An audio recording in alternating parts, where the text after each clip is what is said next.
Hey everyone, this is Nick, and since YouTube usually doesn't have much going on Sundays, well, here you go, I fixed that for you with this video. This week we have more signs that Solus as a distro is dying, or maybe even already dead. We have the first defamation lawsuit brought against OpenAI and ChatGPT, as the text it invents starts affecting real people's lives. And we also have the EU trying to encourage an unholy fusion of companies to build their own big tech giant. Just like I'm encouraging you to listen to this segue to our sponsor. This video is sponsored by Linode. Linode is the only solution I use to run my own Nextcloud server and my OnlyOffice server as well. It's a super easy solution to deploy basically anything you want in one click. They have a huge marketplace of applications you can host, from Nextcloud, WordPress, Drupal, GitLab or Grafana, to gaming servers for Minecraft, Ark, CSGO, Rust, Valheim and more. They take care of all the configuration for you. All you have to do is click the thing you want to deploy, fill in a few details and your server is up and running. And once everything is live, it's still super easy to manage your servers, to upgrade or downgrade them, add some storage, back them up, and get help if you're stuck. I've been using Linode for years now, and I can only recommend them. If you want to give them a shot, click the link in the description below, and you'll get $100 of free credit to get started. So we all know DistroWatch is hardly the best source to monitor the popularity of a distribution, but it is a good tool to get updates on them. And now the Solus saga continues, as DistroWatch just removed their active status.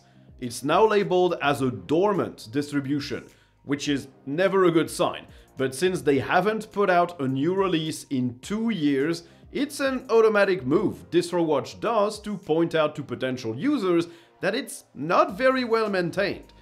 It doesn't mean they have insider info on the distro shutting down, but it's another nail in the coffin of Solus, after all its issues with their website, bug tracker and forum, now apparently fixed, and with key members of the project leaving to work on other things. The infrastructure is also apparently maintained by a single person, who clearly does not have the required time to make sure everything runs smoothly. And one of the key contributors, Joshua Strobel, left Solus to focus on Budgie specifically a while ago. It also seems some packages are no longer up to date, like Firefox for example, which is at version 108 in their repos when the current one is 111. At least that was the case when I recorded some footage of Solus for my distro tier list video. And it's always sad to see a Linux distro slowly eroding away, especially when it's a from-scratch distro like Solus. But it just seems that there is not much interest in the Linux community to take care, maintain or evolve this distribution. So I hope they can recover, but for now I would advise everyone to not use it. It's just not up to date and probably not very secure either. Now, it looks like AI's problems with presenting false information with the highest degree of confidence might finally come back to bite them. Brian Hood, a whistleblower who helped expose a bribery scandal linked to Australia's National Reserve Bank, is looking into suing. The AI, when asked about that bribery case, presents Hood as a criminal, falsely stating that they were convicted of paying bribes to foreign officials, that he has pleaded guilty to bribery and corruption and been sentenced to prison, all of which are absolutely untrue. The AI also at some point mentioned the authorized payments to an arms dealer. This is obviously potentially very damaging for someone's reputation, especially as he's an elected mayor in Australia, and there is basically zero suggestion anywhere that he might have committed this. So it's another case of an AI completely hallucinating something out of the blue, or worse, completely misunderstanding what it could find on the topic. So if that lawsuit proceeds, it will be the first defamation case against an AI tool, and this would be a defining moment, as it could make people who create these tools liable for what the AI actually writes, which honestly seems pretty normal to me. OpenAI generally defends themselves, saying that they clearly state that it doesn't always generate accurate answers, But this might not be enough, as their AI is being deployed in products used by millions, which gives it a legitimacy and credibility that people will take for granted. And yes, I do believe that AI companies should be held liable when their AI tools generate misinformation that actually affects people's lives. You can't just create a tool that invents stuff out of the blue and expect zero repercussions from that. So I hope the lawsuit goes forward, and I hope OpenAI loses it, so they might finally start maybe taking more care about what the AI actually writes. Now it looks like the European Union really wants to have an alternative to the giant tech companies that, let's be honest, all originate from the US. OVH, one of the biggest French-based and European-based cloud providers, is planning to take control of Qwant, the French search engine. And they'll also join forces with Shadow, the streaming service that lets you run a PC in the cloud. So they want to create something called Symphonium, with the goal of combining that struggling search engine with the cloud power of OVH and Shadow to offer more competitive solutions to Google's, Amazon's, or Microsoft's on the European market. They want to create a portal to highlight the most successful European companies and try and transform Shadow from something mostly aimed at gamers right now to something broader with more potential applications. It's also perfect to appease the requests many European governments have to retain digital sovereignty. Of course, it hasn't been signed yet, so any number of things could go wrong, but it would definitely save Qwant, which has been struggling a lot to gain market share or even create a sustainable business model. And I'm all for it, as long as it doesn't create yet another privacy-invasive corporation that is just European instead of being from the US. But I'm also afraid that these people forgot why Google became so successful. They offer services to individuals first, and then they moved on to companies. A new Symphonium giant, if it doesn't have that individual side of things, like email, calendars, and stuff like that, it will never gain the mindshare and the market share necessary to compete with Google. Now, in KDE land this week, the work on Plasma 6 continues, with the major goal of trying to make using hybrid GPU devices not suck on KDE anymore. They worked on Kwin to better support the Intel and AMD GPU combos better, although it seems that this won't affect Intel plus Nvidia combos. On top of that, they added an option to open new tabs in a window without activating it, like for example opening multiple links from an email in a web browser without raising the browser window every time. They made the emoji selector faster to open when you press Ctrl plus dot, and authentication windows have been redesigned to just focus on entering passwords. The Kwin rules settings page has also been revamped a bit to explain options more quickly, and folder view items will now be opened with a single click when in pop-up list form. 148 bugs were also fixed, including for the Wayland session, and fixing a problem that made setting higher refresh rates than 60 Hz on AMD GPUs impossible. And the week before, they basically confirmed that it will take 8 months to actually get Plasma 6 out the door. So you can expect that new release in October. But most bug fixes and application updates will still be ported to KDE 5.27, so it should be okay.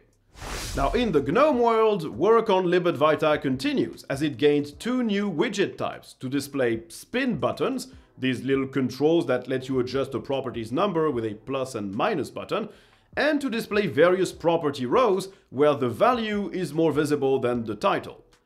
GNOME software saw some work to triage issues and fix problems, so it should be smoother in the next minor update to GNOME 44.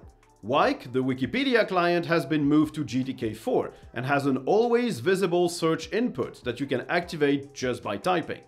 It also gained a side panel to display the table of contents, languages and bookmarks, and you can change the theme. Tube Converter, the tool to download videos from YouTube and other platforms, now lets you open files directly after downloading them, or the folder where they were downloaded. And the Fosh mobile shell now has a power menu to power off the device, take a screenshot, make an emergency call and more, that you can bring by long pressing the power button. Denaro, the personal budgeting tool, now has a dashboard page to see all your accounts in one place, and you can assign colors to spending groups.